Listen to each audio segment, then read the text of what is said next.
Hello, hello. Is this thing on? No, I'm just kidding. Well, after last night, what are you doing? After last night, we had to make sure. Unfortunately, yeah, we had a little technical difficulty last night, but we're going to rebook our scheduled guest. That was Anthony Garcia from the Free Press, and talk a little Michigan football a little bit later in the week. Hey, we got a big night. We got a big guest, and we're going to get right to him. Lou Canellis from our Fox affiliate in Chicago, the Windy City, my birthplace. Hi, honey. How are you?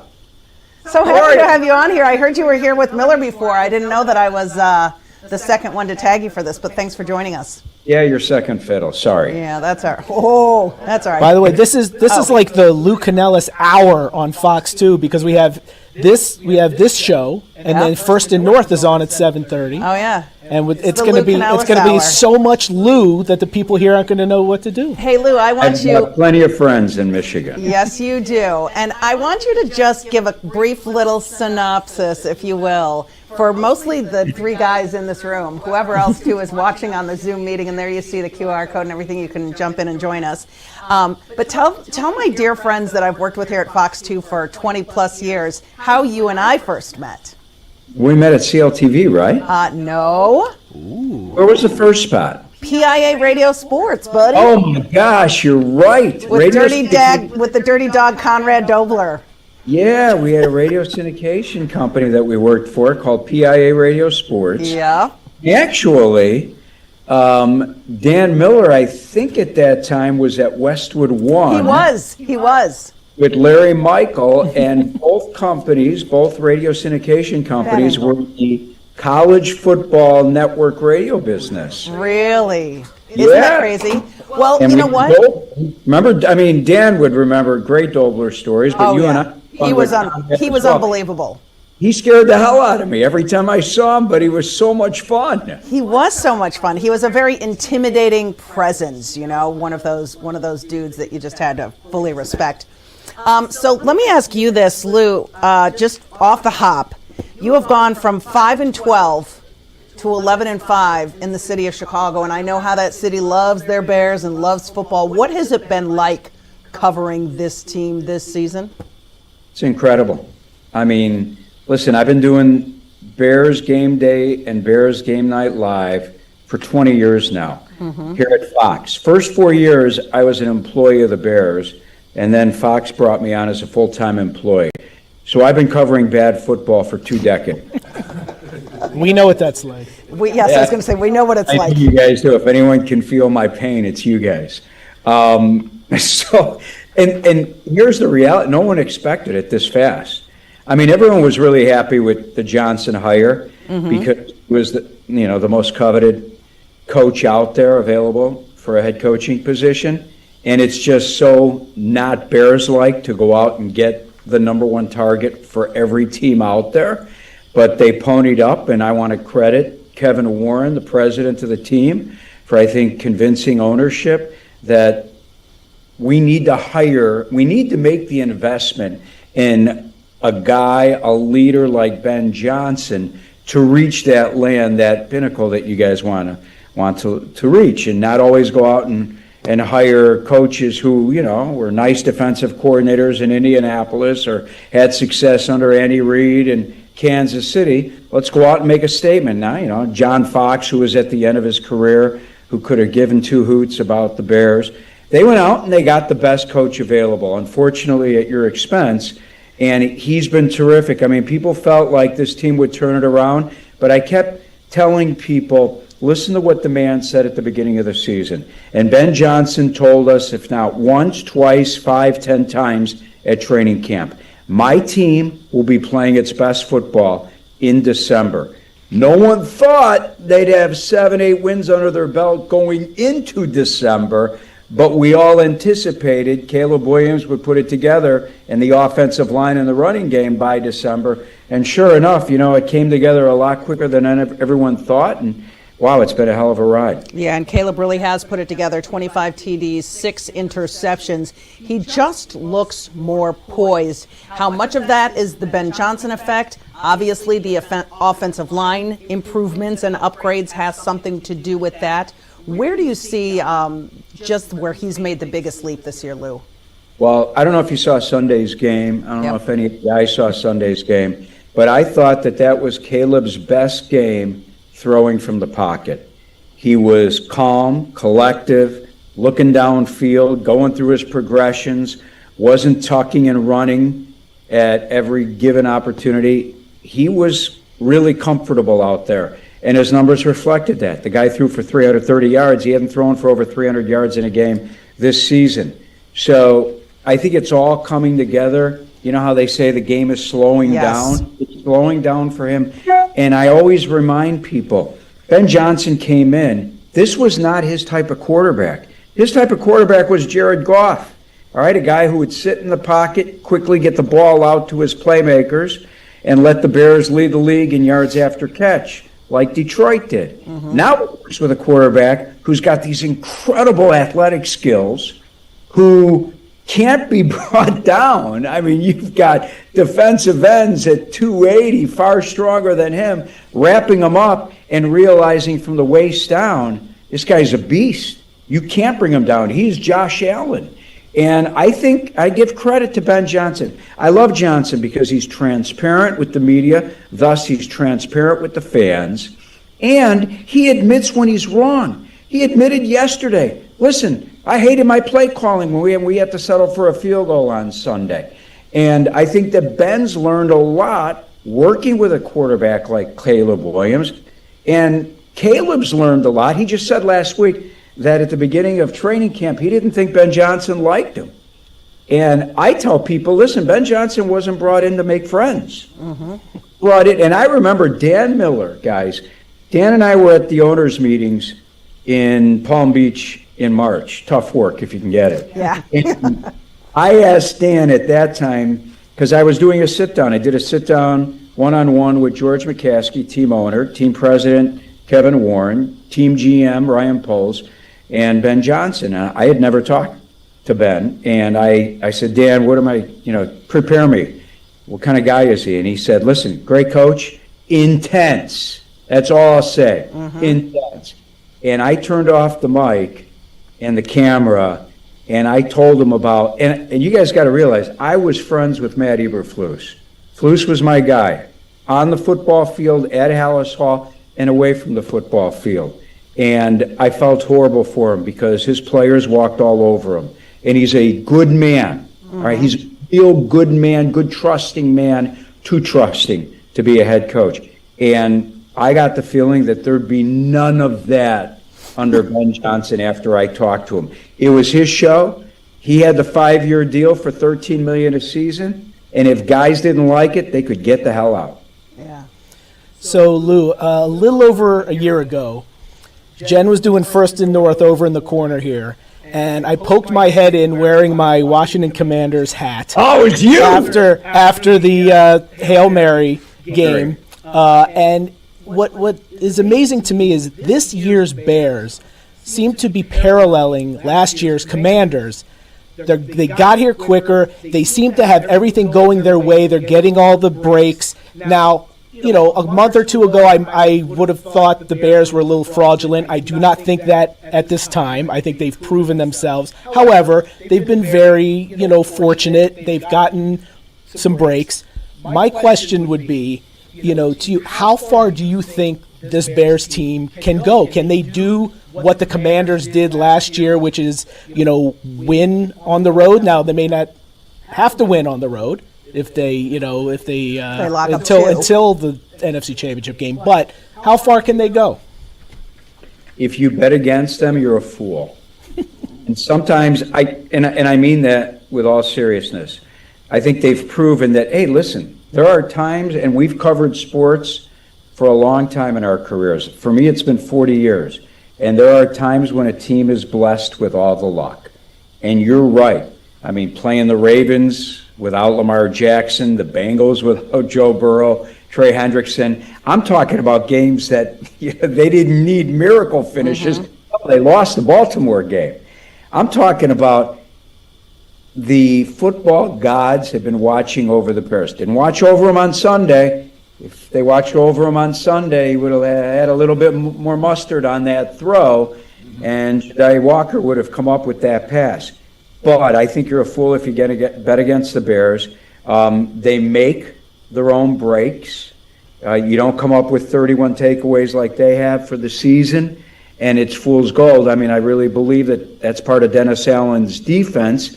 And Caleb Williams, I always felt, even through last year's struggles, because I understood the coaches that he was working with.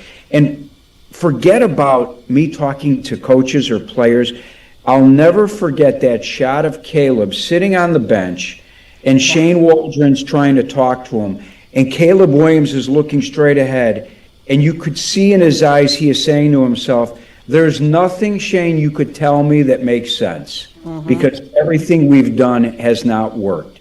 And there was so little respect he had for the coaching staff after things had just gone so poorly that I think the difference is, I think this Bears team is legit, and I never felt like Jaden Daniels was the great quarterback that we saw last year. May prove me wrong next year.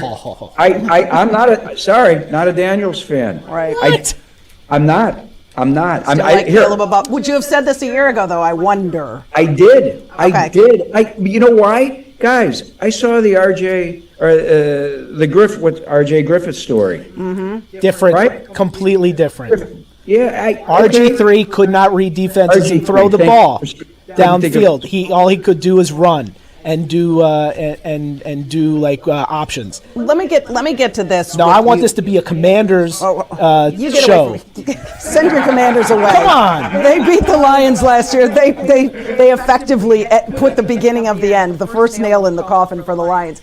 Let me ask you, you alluded to the takeaways, 32 takeaways, including 22 interceptions. How much of that is personnel? How much of that is scheme? And how do you expect them to play this week against a Lions team that, let's just face it, has struggled mightily on offense? I think it's scheme number one. I think it's defensive secondary personnel number two, because it surely isn't pass rush. Our pass rush stinks. And I think that these guys, I mean, you're talking about some veterans in that defensive secondary. This Gardner Johnson pickup has been a blessing. I mean, no one knew. Guy's been to the playoffs, 7 times? I think 7-year career, been there 7 times, has put up great numbers throughout his career, but, you know, could the locker room handle his personality? Dennis Allen can handle his personality. Allen's been a blessing. Yeah. Because he's been a head coach twice, all right? He's been a huge teacher for Ben Johnson, and he ultimately has great respect with his players, and that's something that this coaching staff just didn't have, Jen, last year. Yeah.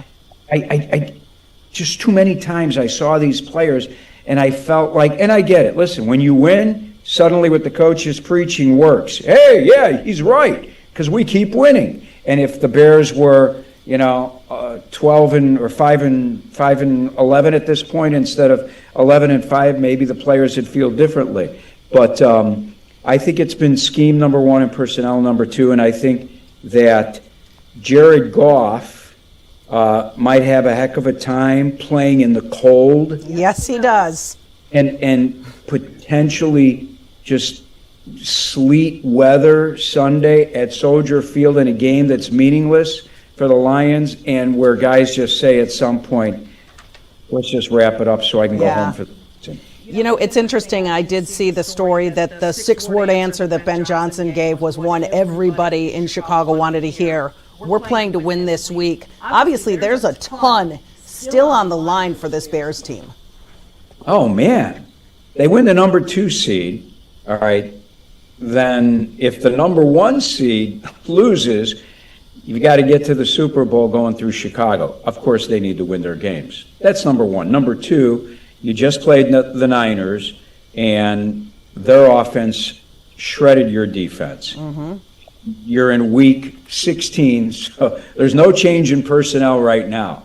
You're going back to war against the Niners with the defense. I mean, there's not even guys that are hurt. Okay, maybe they get Kyler Gordon back, but I don't think it's going to matter. They need this win. They need to win this game, and I'm glad to hear that Ben Johnson said, hey, we're going to go out and win this game. And the other side is, well, you're going to risk Caleb Williams before the playoffs? Heck, yes. We need to win this game. They need to then go against Green Bay, wounded dog right now. Just beat them. You'll get them again at Soldier Field. And then, if you win that game, potentially you've got the Niners or Rams, West Coast teams, coming to Chicago, second week of January. Good luck. One final question for you. How much do you think payback is on the mind of Ben Johnson after that 52-21 loss in week 2? I don't think much. I mean, it really hasn't been a topic of discussion. I mean, people have brought it up. I mentioned it quickly tonight, but he's done such a great job of being focused on the game at hand. You know, they had every opportunity in the world to look ahead to the Packers, and they went out and just whipped Cleveland. Yeah. And I think that's the way he coaches himself, too. And, yeah, they got their doors blown off by, 31 in the second game of the season? Big deal. It's behind them. Let's go out and win this game, not for Ben.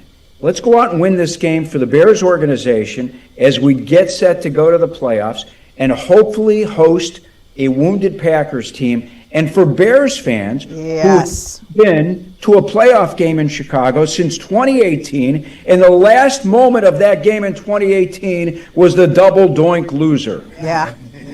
Crazy stuff. Hey, are you going to buy me a martini this weekend? I get in on Friday. Oh my gosh, you have to come to my restaurant. Oh, I will. I'll text you.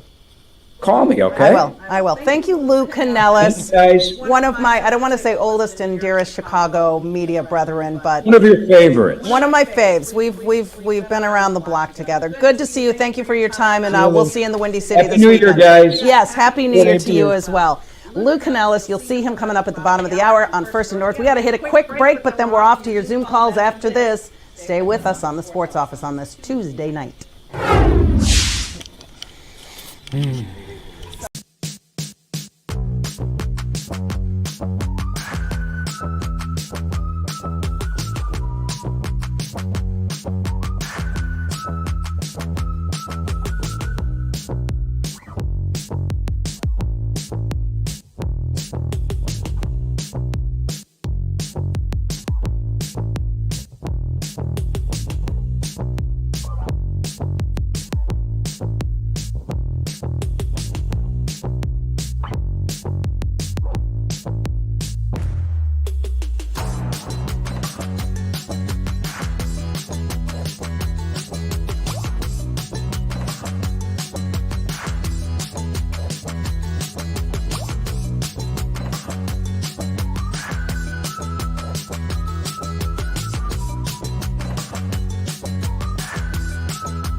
All right, we're going to go to the phones, the Zooms really quick. Papa Dot, welcome in. Welcome back. Papa Dot!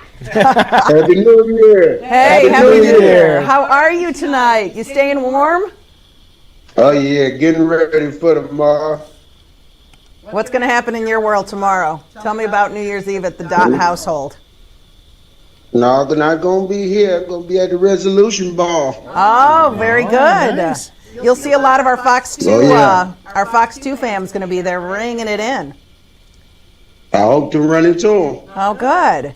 So what's on your mind? Tell me what you're thinking about this. Are you a little disappointed and disheartened with the way this Lions season is ending? Are you going to watch Sunday?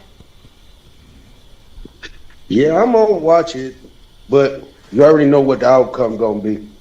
I fear that you are right. Do you want to make my pick on the pregame show?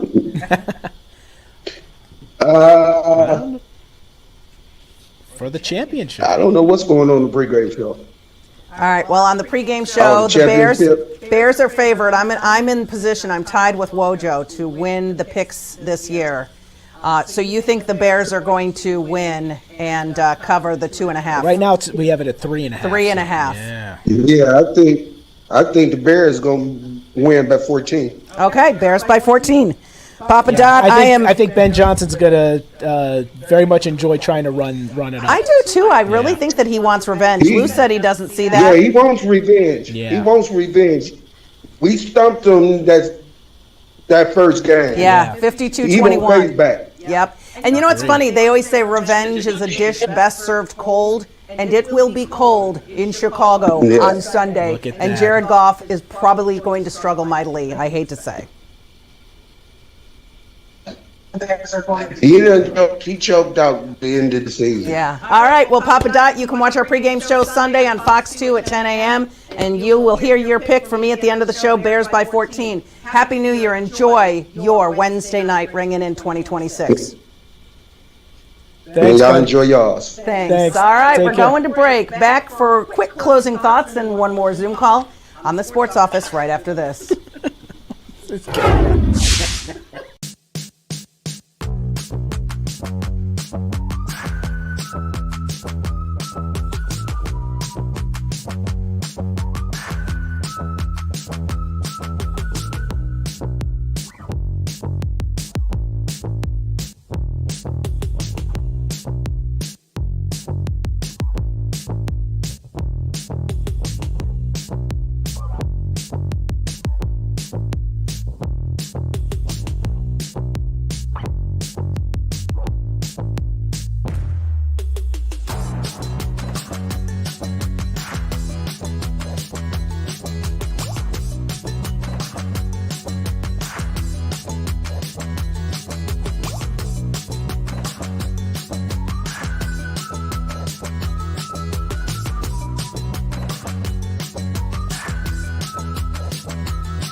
Hey, welcome back to the Sports Office. Just a couple minutes left here on this Tuesday evening, the last night that we will be with you live in 2025, Canner. Wow. We have covered some It serious flew ground. by, Jen. It did fly by, didn't it? Let's get to Motorola. Mr. Moto, hello. Moto. Mr. Moto, you're on. He's having a spirited conversation with somebody. Oh, turn on your microphone, can you? Don't say Lions. Mine got that on. Oh, Hi, Moto. you are How on, my you? man. You're on the sports office. Thanks for joining us. I love your sweatshirt. It's Papa Dot, little brother. Oh, of course. wait. So it's the mini dot. How you doing? Yeah, this Little Dot. Little Dot. Papa Dot's little brother. Well, thank It's a you. family Hey, affair. did you hear your brother's prediction? Bears by 14. Yeah, I can give him that. Okay, Give him that. But I want to say one thing about golf. go ahead. Get him out of here. Burn his jersey. Oh, come on. All right, now tell me why. You're entitled to your feelings. His You're jersey's entitled to right your there. feelings. I don't want to hurt nobody's feelings, but the last game we played, he had too many opportunities, and it was a crunch game. He should have been there for us, Yeah, and he wasn't. he hasn't had an offensive line, and he's the kind of quarterback that needs to be in the pocket and needs his time to throw the ball. Although he is good with the quick release, quick hitters, things like that. But boy, he has been under pressure. Goff has been- 36 sacks this year. Goff has Moto. not been the problem. Yeah, but you're I'm just trying to tell you, I'm not happy with his performance. that's okay. You can I say think that. he's not happy with Yeah, his I'm performance. sure he's not. And I know that Dan Campbell knows that he can do more, but he's been a good quarterback. He took him almost, remember, he was a quarter away from the Super Bowl for the first time in franchise history. You remember that, right, in San Francisco? Yeah, but they did better last year than they did this year. So what's going on? Well, they had an easier schedule for sure. They had one of the toughest schedules in the NFL this year. They lost a key cog in their offensive line, their center, Frank Ragnow. They also had to throw a rookie in at right guard. They lost a veteran guard. So there were a lot of problems on the offensive line. I do think that they'll get things straightened out. They just need to pick up some guys in the offseason, maybe make a trade, and they'll be better. I think they'll be better for it after what they went through. And guess what? If they lose on Sunday in Chicago, they're going to come back with the fourth place schedule in their division. They are going to have a much easier road and potentially right back to 10, 12 wins. Well, you know, the next game really doesn't matter. So Yeah. All right. Well, we got to say goodbye to you. Thank you. Happy New Year. Enjoy See you, Little Dot. your New Year's Eve. We will see you all back here live on Friday and, of course, on our pregame show on Sunday morning on Fox 2. Thanks for looking in.